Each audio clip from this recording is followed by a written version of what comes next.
mas masarap mahalin yung taong hindi mo pinipilit na piliin ka.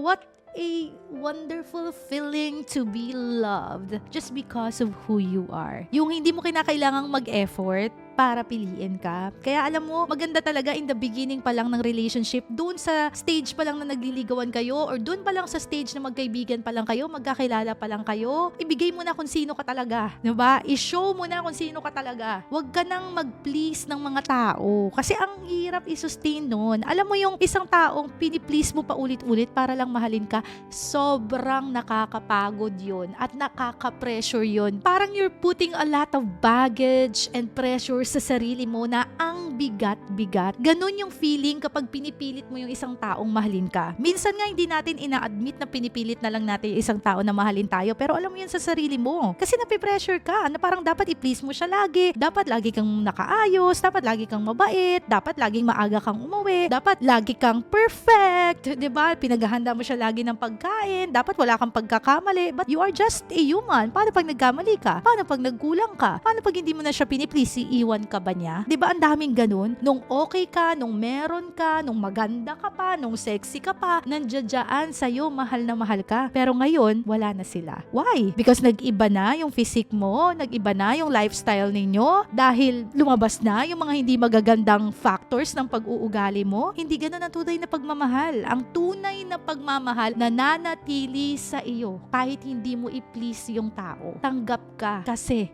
mahal ka.